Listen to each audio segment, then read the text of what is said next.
And welcome back to the first Sculpt Session Sunday of 2026. Happy freaking New Year. This is so awesome. We're in a new year. So freaking cool. And I want to kick off our first pod chat of this year talking about why resolutions are not the solution. And you're probably listening to this like, Sasha, don't kill the vibe. Like, we set New Year's resolutions. We are trying to do this, that, and the third this year. Like, what are you talking about? Just hear me out. Hear me out. I think we can all agree that January creates this pressure to like have to reinvent yourself overnight and have to wipe last year clean, start new year, new me. I'm this, I'm that, I'm doing this, I'm doing that. And what this leads to is January being very motivated, February being very overwhelmed, and March you are burning out, you are frustrated, you are quitting, and you are done. And that is a cycle that I have witnessed firsthand in myself at one point many moons ago, and I've also witnessed this within, some people in the fitness world on social media where it's super excited, going to the gym, waking up 5 a.m., tracking food, doing this, doing that. Then when they realize that maybe some of those things are not sustainable with the way that their lives are, like those are great goals to have, but they just don't fit in with their lives and they're just not having the system that they need to have in place, they burn out because it's just too much. And it is a lot. It is a lot to check off all of your boxes. And that's why we're coming to you talking about why resolutions aren't the solution and why we want to bring a different kind of approach of it's not necessarily an empowering thing. It's something that sets up a lot of people to fail because this isn't a resolutions problem of or a discipline problem. It really does come down to being a strategy problem. So, Mans, I want to ask you, does this time of year, January, bring more motivation for you or does it bring pressure for you? Mhm. So I'm definitely one of those people that gets really excited for the beginning of like any month. In particular, for me, it's actually September. I think it's like leftover from like that's when the school year starts and I'm gonna Yeah. get all my notebooks organized. But I definitely feel excitement, and I'm not gonna lie. I've been there too. I've made the resolutions specifically like about weight loss or getting stronger or building muscle. And yeah, they don't didn't stick. Didn't necessarily stick, but I also do want to say I do know some people who they've made the resolutions and it does stick.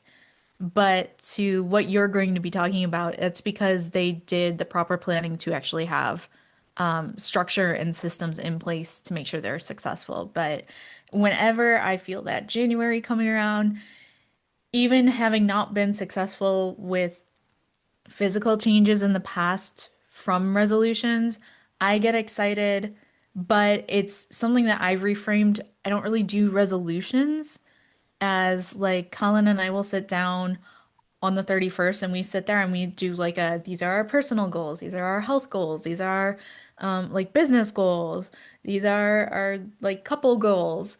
And I get excited for that because even if they change throughout the year, then we get to sit down, take our little goals. I actually have them hanging like right there. And Oh. then I get to see like, oh, look at how we grew this year, or like maybe we had to pivot at some point. But yeah, I don't get anxious anymore. Anymore. Yes, I like that. I don't like that. I love that because I'm with you in that same boat where before it was this like pressure of like, oh my God, it's a new year. Like, what if I mess this up? Like, what if I don't do this right? What if I don't get my stuff together? And I've pivoted from that also many moons ago where I get excited about the beginning of every month because I sit down and I write down my goals for the month and I get very excited going into the new year, not because I'm like new year, new me doing something totally Mhm. different, but I write down my goals. I make a little vision board with like a vision action board.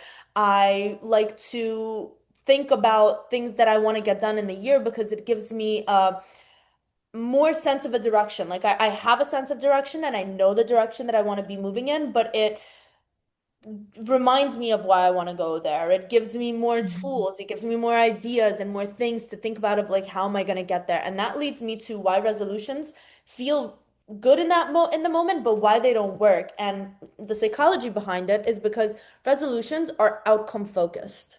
When you set a resolution, you want to lose a specific amount of weight. You want to gain a specific amount of weight. You want to save a specific amount of money. You are putting a number on it. You are emotionally driven to it, whether it's, you want to lose 40 pounds this year, and you're like, if I don't lose these 40 pounds, I failed. But like, what if you lose 15? Like, that's 15 pounds that you lost. Like, yeah, it might not be your 40, but it's 15 pounds. And it disconnects you from your daily reality because when you set certain goals, like, listen, I put on my vision board that I wanted to hit 10,000 followers on Instagram. And I didn't hit 10,000 followers on Instagram. I'm like a Wait, thousand, really? yeah, I'm like 1,000 followers or something below that, which I'm not upset about because I hit 20,000 on TikTok and the TikTok Ooh. which is double what I set. But I'm not like, oh, you didn't get 10,000. Oh, no. It's like punching myself. It's like, no, I still made such significant progress to it. And that leads me to the difference between having emotionally driven results and like outcome driven results versus like focusing on the process. When you focus on the outcome, like it's great to have an end goal, but if you're just looking at that end goal and you're not taking the steps in order to get there, that doesn't mean anything. So, to that specific example of my 10,000 followers on Instagram, when I look back at it, it's like, dang, maybe if I didn't miss like a week of posting on Instagram, I would have been closer. Or maybe if all the videos that I haven't posted yet, I've posted them, I would be a little bit closer. And I don't beat myself up about it. I don't regret that, but I'm more so like, okay, now I know what I need to do because I've proven to myself that I can already get this far, so I can get even further. And being able to reframe that and see that your failure doesn't mean that you weren't consistent. It just means that maybe your plan wasn't realistic, or there are certain things that you need to tweak and adjust and change about your plan or the steps that you're taking in order to get there. Like it wasn't realistic for me to reach 10,000 followers if I took 2 weeks off of posting on social media. Same way, it's not realistic for someone to lose 40 pounds if for months on end they didn't go to the gym, they didn't track their stuff, they didn't take care of their health, they didn't do blood work. Like these things are not realistic. So I want to ask you, why do you think people go so extreme in January and like set such high goals? I think it kind of comes back to, and I'm kind of like generalizing this for our generation, and it's not everyone. There's obviously like outliers, but I think the current like generation that we see really was raised on almost like an all or nothing type mindset. And all or nothing kind of equates to like the episode we did before on your podcast about perfectionism. So I think a lot of people have subconsciously been primed for this type of Mhm. thinking. And then they also think like, oh, new year, new slate to get it all right, to get that perfection down, to nail all like what is it? Dot all the I's, cross all the T's, get it down. And it's like you really can't do that. There's a rare individual that can like just cold turkey that. But m the majority of us need to build that up and that trust up with ourselves. And, like you said, you still made amazing progress with the goals you set for yourself. Maybe you didn't hit that exact number, but you were consistent enough that you saw something happen. And I think too many people quit too soon when they don't see it going the way that they thought it was going to go. Like you have to drop the expectation of how you think it's going to go and just kind of surrender and be open to it's going to go the way that it's going to go and you embrace it. And as long as you accept it and do your best consistently, you're going to see progress. Yeah. It's gonna go as long as you keep going. Period. Yeah. It's gonna go as long as you keep going. I love that. That's very strong and powerful. And what you said, a lot of people quit before they even get close to their full potential, and that is because they're outcome-based driven. Mm-hmm. because they didn't reach that certain outcome within a certain time frame, at a certain point, at a certain place, at a certain time, on a certain date, that now, poof, I'm done. When that's just not how it works, because you could just wake up one day and be that much closer to your goals because you kept going. Mm-hmm. They say Coca-Cola sold 5 bottles in their first year. Oh, and then they probably put cocaine in it. But Probably. the whole point is they pivoted their strategy, whether it was good or not, like to do that. But it's the same for people. Like if you have a health goal, think about it as um put it in the context of work. If you have a goal at work and your boss says you have to hit this, like Coca-Cola, you got to sell X amount of bottles and you don't hit it, are they just going to be like, well, we better end the company now. We didn't hit our goal. Like, no, they're going to be like, okay, new strategy going forward. This didn't work. And I think that's what people need to do. New Yeah, strategy, this didn't work. Change it. exactly. Exactly. And that brings me to my next point of talking about the difference between motivation versus discipline versus structure. Mhm. And this is a really big thing because all of these things have their own benefits. Some of them have their own downfalls as well. Starting with motivation, motivation is emotional, it is temporary, and it is unreliable. You have a burst of motivation, you have that whiff of excitement, and then when you don't, do you just cold turkey it? Do you just fall off? Do you just Mhm. stop? Then with discipline, it's built over time. It's built on the promises, like you said, that you keep to yourself. It grows over time. But you also need to be disciplined enough to be able to be flexible when life throws its changes at you. Because maybe one day your kid is going to wake you up at 5 in the morning crying because they're sick and you can't go to the gym that early when you usually do. So now you have to pivot, going to the gym maybe a little bit later when your husband comes home, or like whatever the case is. Like you have to be disciplined enough to be able to be so flexible. And when it comes to structure removes decision fatigue. It creates consistency without that need for willpower or motivation or even discipline because you have the structure to do things. You know that, okay, if I didn't get to go to the gym on this day because this happened, I can switch my rest day. I can switch this. I can switch that. You now have systems in place to make sure that you're getting closer to your goals. And there's a quote that I love so much, and it is so near and dear to my heart. It is by James Clear from the book Atomic Habits. I absolutely love that book. If you have not read it, if you have not listened to it, please do yourself a favor. I will drop it in the show notes. It's on Spotify. It's on, might be on Apple Books, whatever it's called. I don't know. But he says you don't rise to the level of your goals, but you fall to the level of your systems. So if your goals are here, you're not just going to go here if your systems are here. Mhm. But if your systems are good, you have that in place. You have a backbone, essentially. Your building is not built on freaking sand and paper. Your building is built on concrete and bricks. It is strong. You have a good foundation. And the way that this relates to fitness is having scheduled workouts, having pre-tracked meals, pre-made meals, your MyFitnessPal pre-logged meals that you know what you're going to eat. You understand that. You have clear expectations of yourself, of what you expect from yourself and how you decide to show up on a day-to-day basis. You have those non-negotiable habits of, yeah, even if my kid is sick and I can't make it to the gym, I could still drink water because why the hell can't I drink water? I could still hit my steps because why the hell can't I walk around my house and get some steps in?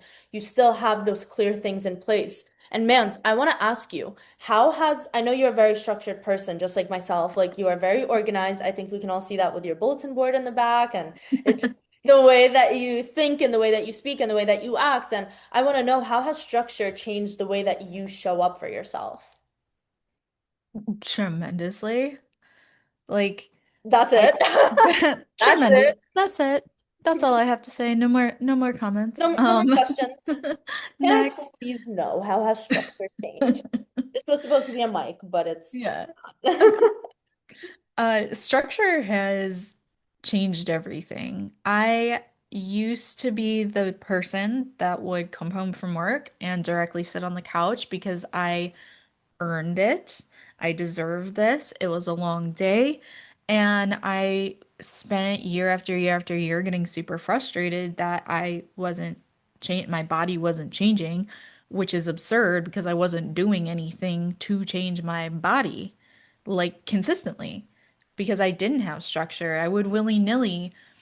The earliest I remember is in college, my biological dad put me on his lifetime membership. And like as an adult, I can now respect the cost of that. Yeah. But at the time as a college student, I was like, oh, I have a free membership. Like, cool, whatever.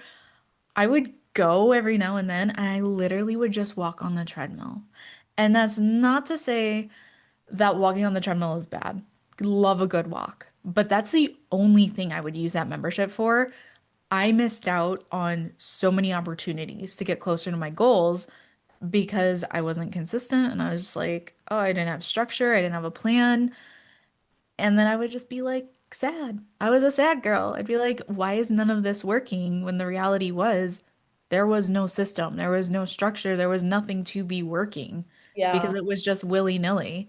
So when I did put that structure in place, that's when I lost 60 plus pounds. That's when I started seeing like glute gains. That's when I started seeing like, oh my God, I dropped X amount of dress sizes. It just, the structure is, I cannot advocate for it enough. And if you don't know where to start, hire Sasha. Not to advertise myself, but I am a strength and structure coach.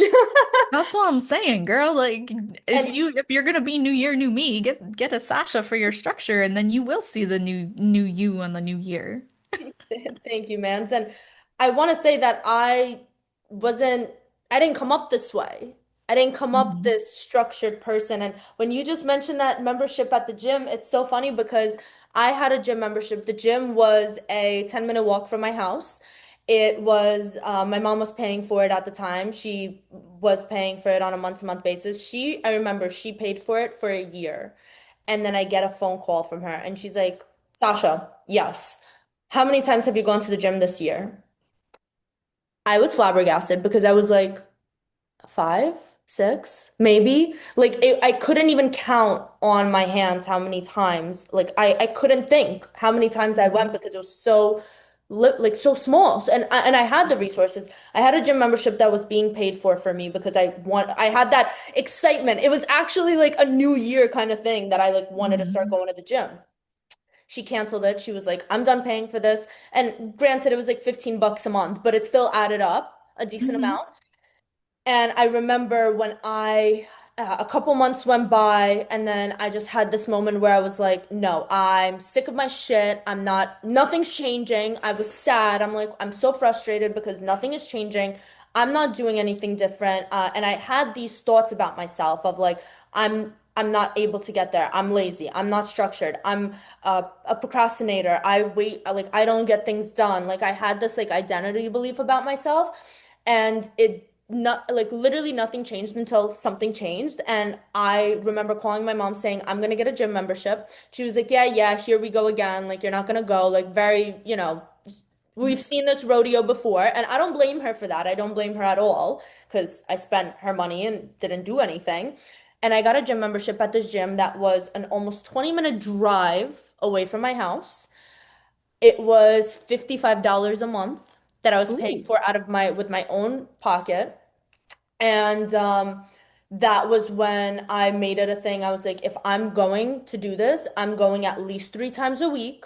I'm getting my shit together. And that was when my fitness journey started kicking off. And like as I kept going and as I kept proving to myself that I can do this, I started seeing results. I started seeing changes.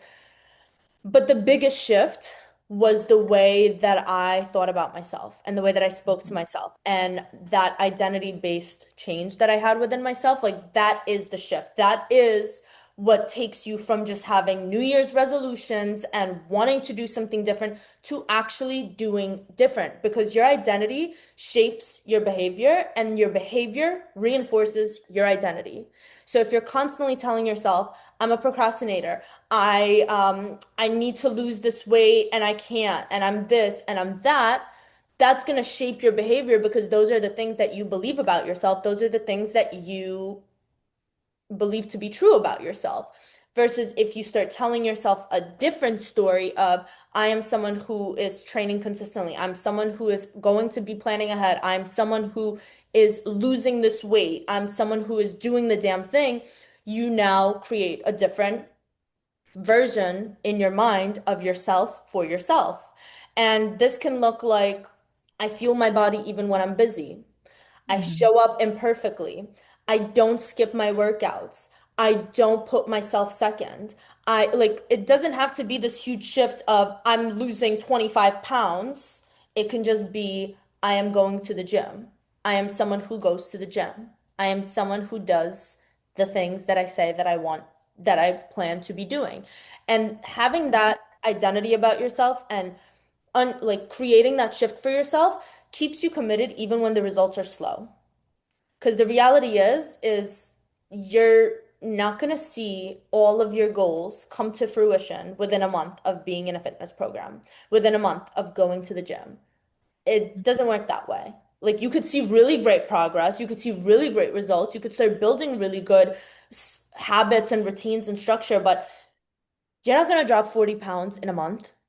You're not gonna put on muscle and have a big juicy ass within a month. And if you do, but you don't keep it going, yeah, I know. I How dare wish. she? Everyone is just gonna click off this podcast. She's talking bullshit. Bye. But no, but seriously, like this is you play the long game here. You play the long game here, and it then serves you for the rest of your life because you lock in for one full year. And I want like the way that your life is going to change in every single way, physically, mentally, emotionally, spiritually, in every single way is actually incredible. And I want to say unpredictable, but there are some things that you can predict if you stick to the course, but you don't know who you're going to meet, where you're going to end up, who you're going to be. Because if you told me 5 years ago that I'd be sitting on a podcast with you talking with someone as incredibly educated and smart and who's been through such a life and is also a competitor and that I'm a competitor, I would have been like, yeah, psh, okay. Are you sure you're talking about me? Like Sasha, who would like lay on the couch, eat her Nutella sandwich while watching Orange is the New Black? Like, are you sure you're talking about me? And yeah, you can make those changes. It's just something that you have to want for yourself. And I want to ask you, how has, as someone, wind it Mm. back, as someone who has changed her life so much from your personal fitness journey to your career to your life in general, how has what, no, not how has, what identity shift has helped you the most in your journey?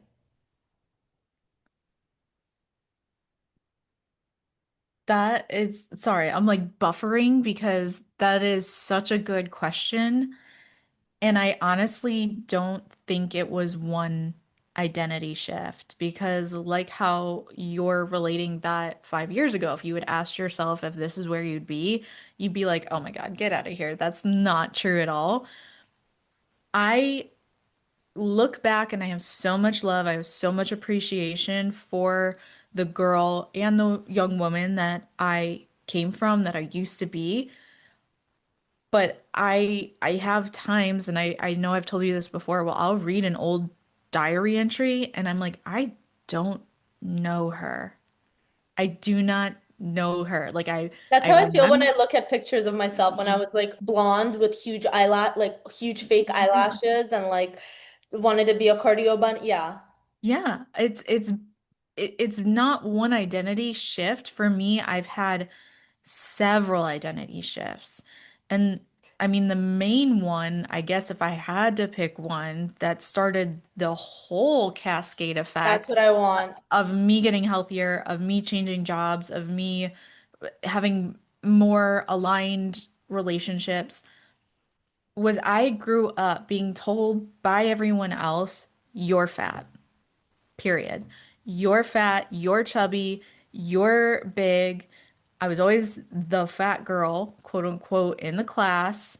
Like I was told that by other people, and being told that at such a young age, you internalize it. You're like, well, I guess that's me. I guess that's my identity. I guess this is who I am. So then you don't know enough, and you just kind of cater to that identity because everyone around you is claiming that's what you are. And for me, the biggest one was realizing like I don't want to be this person. And I never truly, like, I did not make that claim for myself. Other people did. Mm, So that was like the start of it, was first recognizing that I don't want this identity, that I didn't choose it for myself. It was kind of projected on me and I ran with it because I didn't know better. And then I decided I was sick of being the quote unquote funny fat friend. So I was like, I want to be that bitch. I want to be that bitch. I did. I was so like envious of all those like girls and the women I saw that were like so confident and they had like a great toned, healthy body and they seemed to like get everything they want. And like now I know that's not how it is for everyone, but these people created it for themselves. So that was my big identity shift. I don't want to be this person. Someone else told me I was this person. Now I want to be that bitch. So then I just pretty much faked it till I made it. Made it. Yeah. yeah. Yeah, and that fake it till you make it, you do have to do that. Yeah. Because when I was trying to shift out of I'm not a disciplined person, I'm not a person who has structure, I don't like having a routine, like I just like to do whatever. When I had to shift out of that, I had to fake it till I make it and like convince myself that I don't like that and that isn't. And then when I saw the beauty of living differently, there was no faking necessary. It was just, no, this is for real. Like this is who I am. I'm not just saying that I'm more disciplined. I am disciplined. And it changes, that changes because you do the things to prove to yourself that you are that person. I have a question for you. I have an answer. When you were that person before, did you kind of, in a way, lie to yourself by saying, I'm not a structured person, I don't have routine because you had this false sense of freedom by not having that routine versus like learning that if you create your own routine, it essentially that's what gives you freedom. Oh, absolutely. Mm. Absolutely. I was scared of tracking food because I was scared that I would be tied to certain foods and won't have freedom with food. I was scared to make commitment to going to the gym on certain days because I felt that that would take away that time and freedom that I could be screwing around and just laying on the couch and eating peanut butter Nutella sandwiches while watching Orange is the New Black. Like there was nothing better that I was doing with my time. It's just I was scared to put a commitment to the things that I knew I wanted to do because A, what if I don't show up for myself? How shitty is that gonna feel? And Mm. B, is this gonna take away from the life that I'm living right now, even though I don't like living the life that I'm living right now? Like it was a change. It was a Hmm. change and change is scary and change is scary. And that brings me to my ne and that was a really good question. And that brings me to my next point of buffer. Most people need more than just willpower. Information is everywhere, but actually executing is the hard part. And from my personal experience, and I don't know if you're going to be able to relate to this, you maybe, and maybe someone listening, but when I first was like, I want to get into the gym and I want to do this and I want to do that, I remember going on websites and Instagrams and TikToks and trying to collect all of my favorite fitness influencers' workouts and trying to collect save every meal recipe that I can. And oh, well, this girl does legs 2 times a week, but this girl does legs 3 times a week and her butt looks better. So maybe I should do that. And like she works out hamstrings separately from quads. And like for me, it was just there was so much information and I was trying so hard to put it all together. So I felt like I had to do different exercises every single time. I had to try different things every single time because I didn't know what to do. I didn't know that repetition is what gets you the results. I didn't know that sticking to simple, same meals is what gets you the results. Like I thought I had to change things up because there was just so much information everywhere. And I don't know if you could relate to something like that of like just having information overload to where it's almost not wanting to do the thing because you're so overwhelmed with how much there is to it. Oh, 100%. I love information. I love learning. I had a saved Instagram thing of all the influencer workouts that I was gonna do. Maybe this is like a rite of passage, I don't know. And but it was like you said, one person's eating one way, another person's eating another way. One person swears by BCAAs. I don't. That's a load of shit, in my opinion.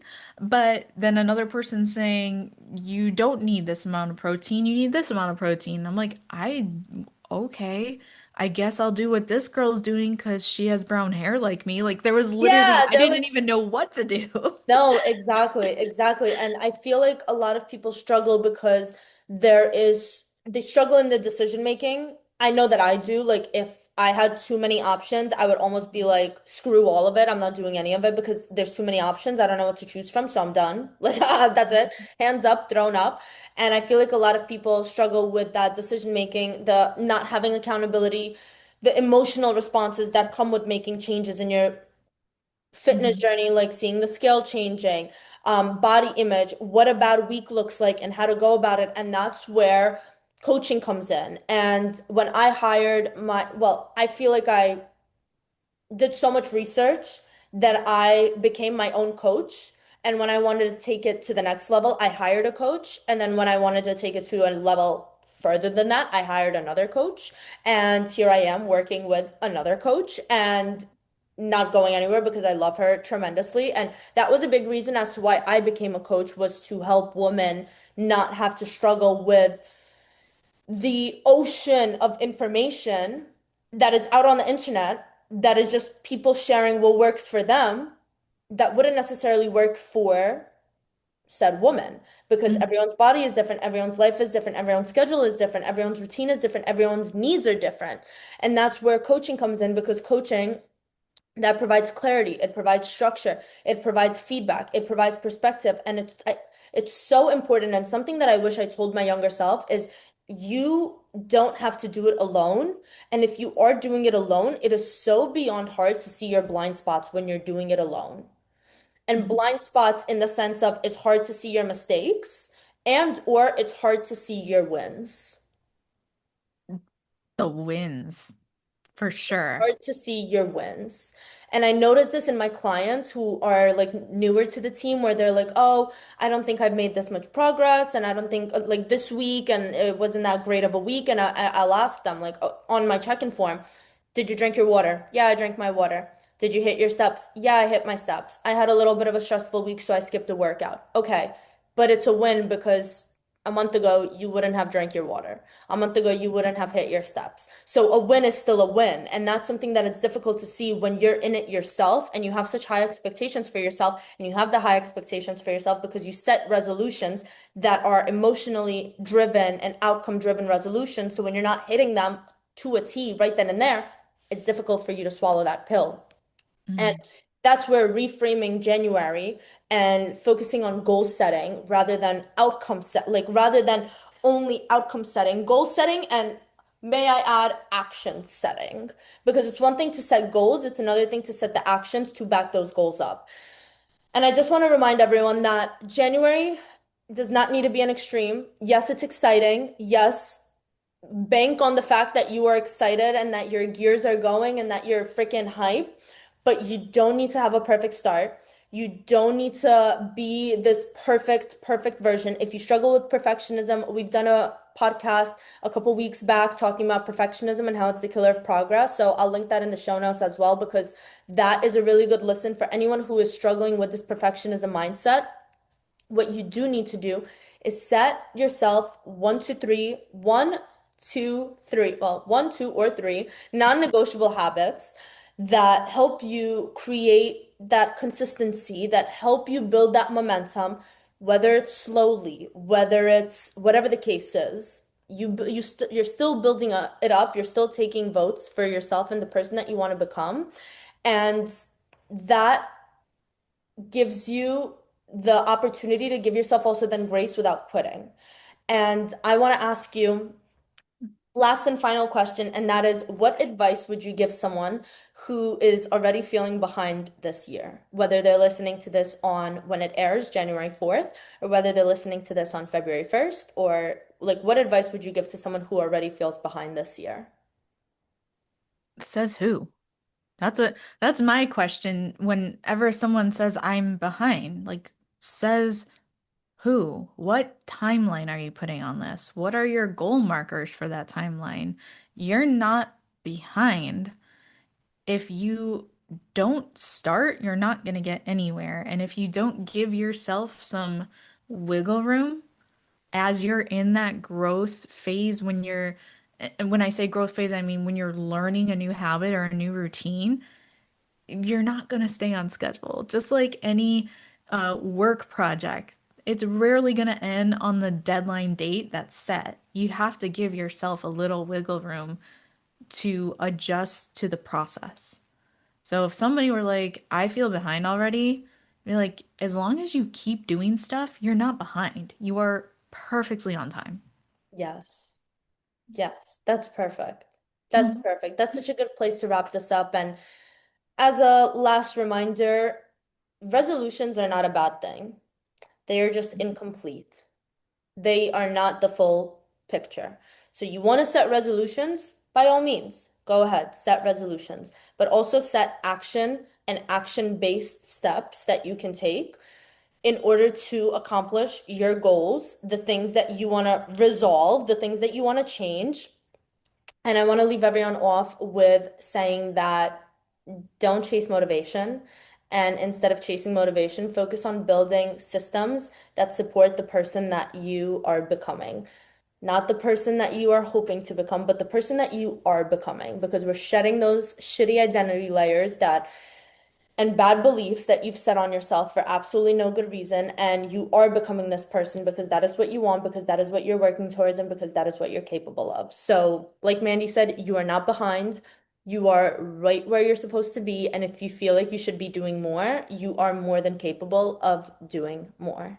So I hope you got some value from this. I hope that your year is off to a great start no matter when you're listening to this. And I can't wait to keep bringing awesome pod chats with Mandy in this new year.